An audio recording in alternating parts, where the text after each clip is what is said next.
I don't need a million tacos from Taco Bell. You know why? Because I've got this thing. And this thing brings me indescribable amounts of joy. I am in severe credit card debt. It is Briximus Prime, back for another Transformers Studio Series action figure review, and today we're reviewing the Studio Series 86 Voyager class Ironhide. You know, bust some Deceptor chops and other Ironhide voice lines, I don't know. Sorry, I can't really remember much iconic lines from Ironhide from the movie, because I mean, he only, died 5 minutes in! All around me a familiar face. Taking an up close look at the packaging, we got Ironhide right up here at the front. It says 86 number 17 Studio Series Ironhide, Transformers, 86 movie. And it's got the Hasbro logo, and right there it's got Transformers! Transformers! Here on the side, we got the product shot right there. I love the artwork on this packaging. Authentic Transformers! Here on the back, we got the obligatory product shots and yada yada yada. Also, just thought I'd mention, on the product shots, they have him with clear plastic right here, where in the final release he had blue plastic, which is more animation accurate. It's got another image right here, and it says he's a Voyager class. I already know this.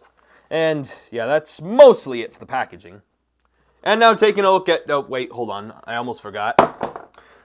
He comes with a cardboard backdrop. And of course, this backdrop recreates the scene where he perished.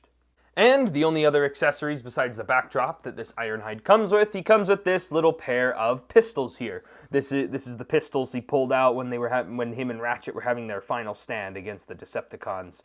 And overall, I like how they're painted up in this nice silver plastic, or silver paint. I always like silver paint. They're cast in black plastic. Honestly, nothing much to these. And of course, these are blast effect compatible. And then Ironhide's also got some weapon storage on his back. All good with me. And here is taking an up-close look at Ironhide's head sculpt. I really like how this came out. I do feel like he does look a little dead inside with that expressionless face. But I do appreciate how the head looks. It's bright red. I love the silver, the bright blue eyes. It does capture the character pretty well. That is when it's in focus. I said in focus. There we go. The main body here does also capture his likeness as well. Again, I love the transparent blue on his chest. And all of the shapes and everything are nice and simple, with some added extra panel lines just to add that little bit of extra detail on him. And honestly, kibble management is actually done really well. If you don't have the guns stored on his back, he does actually clean up pretty well, and everything's really compact. But obviously that comes at the cost of this guy being slightly shorter. Don't worry, we'll get into size comparisons here in a minute. But yeah, that is definitely a complaint, is the size of this figure. But what isn't a complaint is, you know, the detail and the amount of posability this guy has. He's got a ball joint at the head, which there's also a hinge joint, which allows him to look up and down. The ball joint allows it to swivel from side to side. Shoulders rotate a full 360. They can move outward that far. There's also some new detail revealed within that joint. Very nice. He does get a bicep Yeah. This was like this, right out of the box. And it's not because it's like broken or loose or something's chipped, it just doesn't want to stay on. It's very similar to what happened with my wrist joints on the Wreck and Rule Collection's spindle. The figure's wrists would rotate and they would just twist off of their mushroom peg.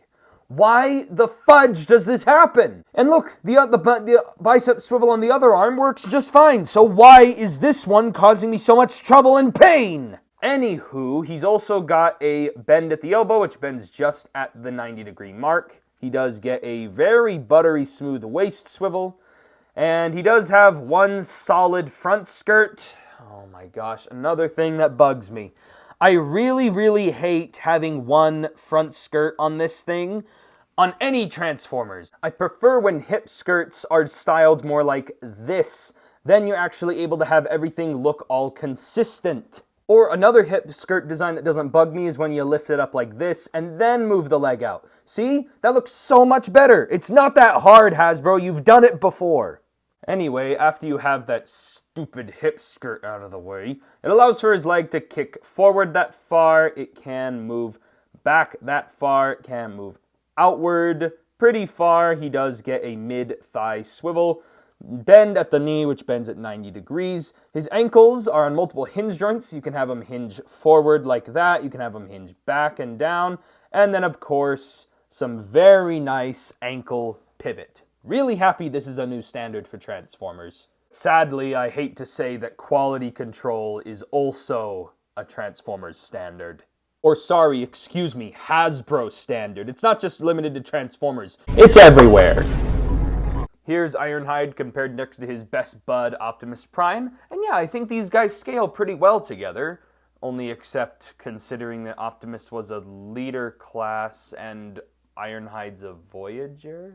And then here is the Voyager class Studio Series Ironhide compared next to the Deluxe class Siege Ironhide. I hate this so much.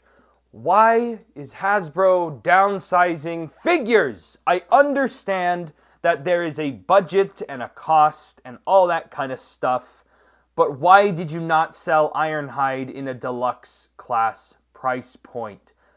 But I just like having money, you know? And then here is Ironhide with the last Studio Series 86 figures I took a look at, the Core Class Rumble and Spike Witwicky. Anyway, that's it for comparisons. Alright, Ironhide, transform!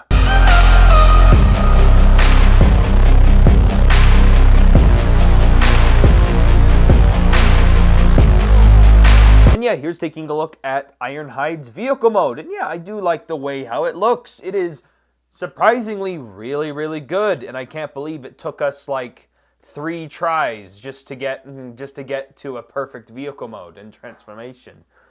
Oh boy. You know what Hasbro always says? Third time's the charm. And taking a look at the vehicle, it's got nice silver paint there at the front. It's got nice blue windows, Autobot logo right there. It's done in nice bright red plastic. And some of it is painted and some is cast in red plastic, and it actually blends really well. And I can barely tell any kind of difference between the reds. They all look really good. And again, there is no yellow stripe going across this vehicle, but honestly, I don't think it's that big of an issue. I mean, sometimes the yellow stripe didn't even show up in all the animation sprites either way, and then he does have the silver rims right there. Always like when Hasbro goes the extra mile with that. And again, silver right here on the bumper. And yeah, honestly, I don't got much to say, except during the transformation, there are some clear bits that are really tight together over here at the front. I really hope those clear plastic parts can hold up over time, because clear plastic has a tendency to break. It rolls really well, and it looks really good. You can either store the weapons up here on the top, but I prefer to store them on the bottom, because then it makes it look like he has a little pair of exhaust pipes. It's not just the robot that's in disguise, it's also the weapons in disguise. And for comparisons, here he is with the Earthrise Netflix Optimus Prime. And yeah, this is a really good comparison. I feel like these scale almost pretty close to each other, and honestly, I have no problems with it. And yeah, I think this is a much better transition from Cybertronian to Earth mode than it was with the Earthrise Ironhide. And not just that, but I mean, again, I like having money. Is it really worth showing you guys this piece of crap vehicle mode thingy and a cassette compared next to the car? Man, I'm too lazy to transform a core class and a Micromaster. Man, I must be on one today. Hey, is that a G1 reference? Hey, is that a reference to the JoJo reference meme using a G1 reference? Yes. That is basically it for my review on the Studio Series 86 Voyager class Ironhide. And yeah, I really, really do like the figure. Don't get me wrong, I like the figure. I just... oh, that bicep swivel really put me out of the loop here. I was really hyped for this figure. I got it. I was so excited. And then... I really love this figure. And again, I also am not a big fan of the hip skirt thing, but I could forgive that if the freaking bicep swivel was freaking fixed. The fact that the QC issue of the bicep swivel exists really makes me look at the flaw, makes the flaws stand out a little bit more. Again, I'd be more forgiving if it wasn't there. Yeah, honestly, I'm not that big a fan of all the QC issues on this guy, but, I really do like how this figure turned out, and honestly, it could have been a lot worse, and I do still think it's a step up from the Siege version. It's just the Siege version has better quality control. If I had to give this figure a rating, I give him a very solid 8 out of 10. My biggest issues is just the price point, the price point, and those little bits of QC issues and crap, and the hip skirt. Yeah, if you guys enjoyed this review, be sure to give me a like on the video, comment down below what you guys think, subscribe to the channel for more Transformers and action figure videos, and I'll catch you guys next time.